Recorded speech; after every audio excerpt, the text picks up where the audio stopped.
প্রথমেই থাকছে জাপার প্রার্থীদের হুমকি দেওয়া হচ্ছে, অভিযোগ জিএম কাদেরের। তারপর থাকছে এবারের নির্বাচন সহজ নয়, বললেন মেনন। এ নিয়ে প্রতিবেদনে থাকছে বিস্তারিত। এবার থাকছে শুধু জেল না, আওয়ামী লীগের অনেকের ফাঁসিও হবে, বলেছেন রেজা কিবরিয়া। তারপর থাকছে যুক্তরাষ্ট্র সারাক্ষণ আমার বিরুদ্ধে লেগে আছে, বলেছেন প্রধানমন্ত্রী।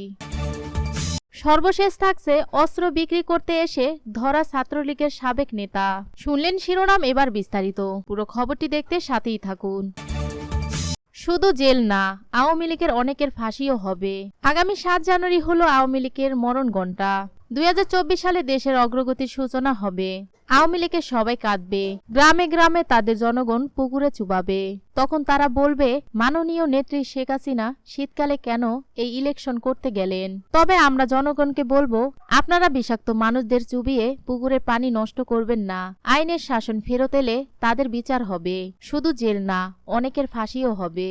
রেজা কিবরিয়া বলেন, যারা স্বাধীন ও সমৃদ্ধ বাংলাদেশ দেখতে চান, সামনের বছর অনেক ভালো যাবে আমাদের। ওনাদের মনে অনেক কষ্ট, জনগণের টাকা পাচার করে নিয়ে গেছে। তারপরও তারা প্রশ্ন করে, তার উৎসাহ কি? গরিব মানুষের চুরি করা টাকা দিয়ে লবিস্ট নিয়োগ দিয়েছিলেন, কিন্তু লাভ হয়নি। টাকা দিয়ে অনেককেই ম্যানেজ করা যায় না, আমেরিকাকে ম্যানেজ করা যায় না। চোরদের আমেরিকানরা সম্মান করে না। পাচার করে যে টাকা নিয়ে গেছে তা বাজেয়াপ্ত হবে, এবং সামনে যে নতুন সরকার আসবে তারা ফেরত পাবেন। এবারের নির্বাচন সহজ নয়, বললেন মেনন। ওয়ার্কার্স পার্টির সভাপতি রাশেদ খান মেনন বলেছেন, এবারের নির্বাচন সহজ কোনো নির্বাচন নয়, এটি জটিল নির্বাচন। কারণ এই নির্বাচনের যাত্রা শুরু থেকেই বিএনপি, জামায়াত জোট ও তাদের সহযোগীরা আটকে দেওয়ার জন্য একের পর এক ষড়যন্ত্র করে যাচ্ছে। জনসভায় মেনন বলেন, এর সঙ্গে যুক্ত হয়েছিল যুক্তরাষ্ট্র। তারা কখনো স্যাংশন, কখনো বিশানীতি, আবার হুকুম জারি করে এই নির্বাচনকে তাদের মতো করে সাজিয়ে নিতে চেয়েছিল। আমরা তখনই বলেছিলাম, তাদের লক্ষ্য সুষ্ঠু নির্বাচন নয়। তিনি বলেন, তাদের লক্ষ্য ছিল শেখ হাসিনাকে হটিয়ে একটা অসাংবিধানিক, অস্থিতিশীল সরকার বসানো, যাতে তারা বঙ্গোপসাগরে ঘাঁটি নির্মাণ সহ এই অঞ্চলে তাদের লক্ষ্য কায়েম করতে পারে। মেনন বলেন, আজকে এই নির্বাচনকে সফল করতে আমাদের এগিয়ে আসতে হবে। নির্বাচন অংশগ্রহণমূলক নয়, একথা সত্য নয়। নির্বাচন জনগণ অংশগ্রহণ করবে। আমরা নির্বাচনী এলাকায় পরিপূর্ণ উৎসবের রূপ নিয়েছে।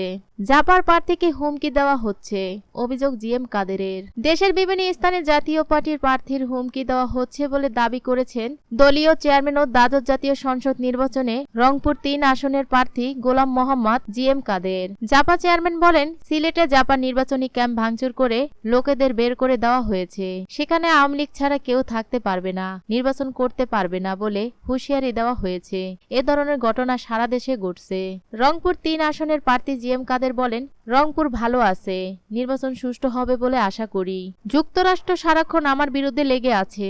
প্রধানমন্ত্রী আওয়ামী লীগের সভাপতি শেখ হাসিনা বলেছেন, যুক্তরাষ্ট্র আমার বিরুদ্ধে লেগে আছে সারাক্ষণ, তাতে আমার কিছু আসে যায় না। জনগণের শক্তি হলো বড় শক্তি। প্রধানমন্ত্রী বলেন, বিএনপি ক্ষমতা থেকে টাকা লুটপাট করে বিদেশে পাঠিয়েছেন, কিন্তু ভাগ্য পরিবর্তনে আওয়ামী লীগ যখনই কাজ শুরু করে বিএনপি তখন বারবার বাধা সৃষ্টি করছে। তারপর আপনারা আমাকে আগলে রেখেছেন, সেজন্য আমি আপনাদের প্রতি কৃতজ্ঞতা জানাই। বিএনপির ভারপ্রাপ্ত চেয়ারম্যান তারেক রহমানকে সন্ত্রাসের হুমকিদাতা দাবি করে শেখ হাসিনা বলেন, আগামী নির্বাচন জয়ী হয়ে আসতে পারলে ওই লন্ডনে বসে হুমকি দিবে আর আমার দেশের মানুষের ক্ষতি করবে, দেশের মানুষ মারবে, সেটা হতে পারে না। দরকার হলে ওখান থেকে ধরে এনে শাস্তি দিব। বিএনপিকে সন্ত্রাসী এবং জামায়াতকে যুদ্ধ অপরাধী দল আখ্যায়িত করে আওয়ামী লীগের সভাপতি বলেন, আন্দোলনের নামে তারা অগ্নি সন্ত্রাসের মাধ্যমে মানুষ হত্যা করে, আগুন দিয়ে পুড়িয়ে পুড়িয়ে মানুষ হত্যা করা, এটাই নাকি তাদের আন্দোলন। তাদের আন্দোলনে মানুষ পোড়ানো, মানুষের ক্ষতি করা, দেশের সম্পদ নষ্ট করা। নিউজটি সম্পূর্ণ দেখার জন্য ধন্যবাদ।